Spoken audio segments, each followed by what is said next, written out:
Hey everyone, True Red Alpha Female here. Outside, enjoying this beautiful day. Came out to have my occasional smoke, do some work. And while looking through my messages, someone forwarded me some information that I want to share with you because I think it's relevant. And it is a proposal from Ice Cube that speaks to changing the plight of our situation as Black folks. What he and his team have proposed is a contract for Black America. And this contract are a list of, I believe it's 13 demands that will demand from Black politicians to assist us in every area cited that is almost like a reconstruction of Black folks, reconstruction of our schools, reassuring that we have the financial backing that we need, prison reform. It just speaks to everything. And it's a contract that will require Black politicians to sign off on and agree to in order to get our vote. The premise upon which this is based is that voting with no demands makes no sense. And that's something that I've spoken about for years and years, that we as Black folks just don't understand our right to demand. And you have to have demands with these protests. And I think that this proposal from Ice Cube and his group is one of the most effective tools and vehicles that I've seen yet. Now, first, let me say, I am not here to encourage folks to vote or not to vote. And I know that sounds real safe, but it's the truth because I understand both arguments. As a mental health expert, I do know how dangerous it is to have someone with mental health challenges in the position of the leader of the free world. And that's just my own personal belief. I think that this contract is something moving forward that all Black folks who are interested in the progression of our people should take hold of and be in agreement with. I also think that this proposal should be used for more than just Black politicians. I think that it is just so disheartening and such a disgrace that we have so many different Black organizations and we've not yet gotten an answer to our problems. I think that this contract should be used for our fraternity members, our sorority members, these Black attorneys that we continue to use. I think that anybody who has their hand in the pot, anybody who we know that has exploited our cause, should be required to sign off on this contract before we will continue to support them. Any profession where there are Black folks, we have Black organizations.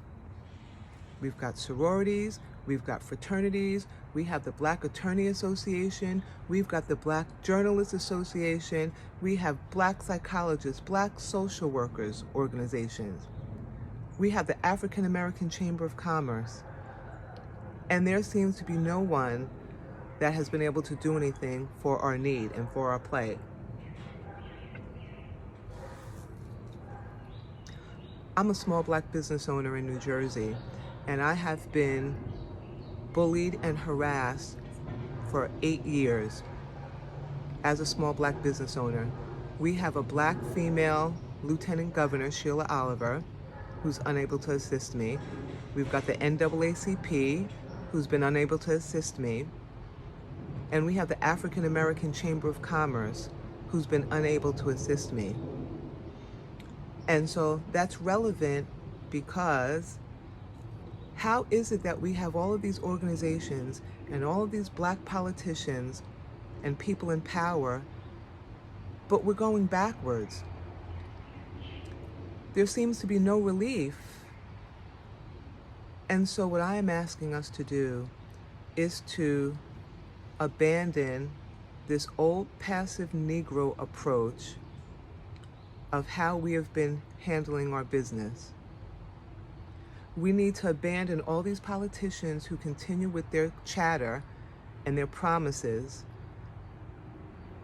and we have to create something new. And I think that this contract by Ice Cube is on point.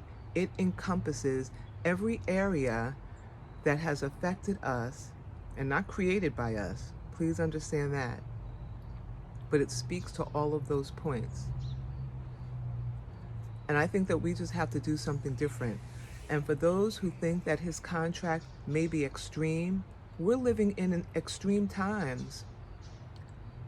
You can't respond to, measures of recklessness and a disregard for human life with a passive approach. You can't. And so I'm asking all of you to reconstruct your thinking, the way you think about our plight here, and the way you think about the way we've done things in the past and the way we continue to do things.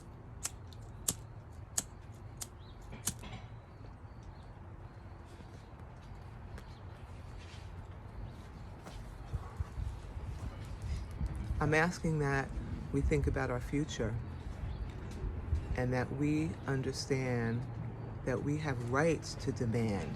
We don't have to just accept what's thrown to us. We need to understand that the devil has helpers, and those helpers often look like us. And we have to stop this protecting folks just because they're black and because they look like us. Because my experience has been, it's those black folks in positions of power who are more dangerous than a racist establishment. Because see, we understand the establishment. But when we have folks who are dressed in sheep's clothing, who are watching the gate, we have no idea what their involvement is with the establishment. So I'm asking everyone to go. You can Google Ice Cube's Contract for Black America. You can read it yourself. Change the way you think. And let's go according to what we see is placed before us, not what's told to us. We've seen that Breonna Taylor was sleeping in her bed and murdered by police. Nothing has happened. We saw that George Floyd was murdered by police, choked to death with a savage's knee.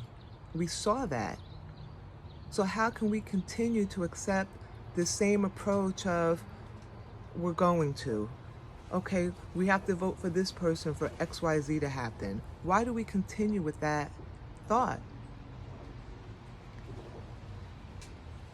I don't understand for the life of me how black women can be the backbone to any major political party in this country. I don't understand that as a black woman. Right? Like if you want to go vote for somebody, I understand. You want to vote, you vote for, whoever you feel like you want to vote for. But why do we have to be the strength of a party where we get nothing from? So let's please just rethink the way we do things. That's the only way we're going to be able to move forward. We can't continue the same, massive protest for a couple of weeks and then it's business as usual. We can't do that. So please consider Ice Cube's proposal. Really, go Google it, look at it for yourself, review it, and it makes sense. And it's something that we should all accept. We should share with others. We should forward this document to the politicians in our communities, and we should make them assist us in moving our plight and changing things. Let's think about that as we come up upon this election. and moving forward and voting for your local representatives. We should all download that, and we should be mailing that out to our local politicians. And let's make them work for us. Let's not just be excited because we have somebody that looks like us, in office. And once they get there, we're not going to demand anything because they belong to our sorority, or because she's a sister, or we think she's a sister. And so we're not going to demand anything of her. That's not how politics in this country work. And we need to open our eyes and move as do other groups. Because the Black community is not just a place where Black folks live. A real community is where things happen in that place. Where you have Black business happening, Black business that's contributing to the improvement of Black folks. That's a Black community, not just a place where Black people live. So let's change our thinking as we move forward, and believe what you see and stop listening to everything that's told to us. Because we have to be in our own best interest. Peace and progress, you folks.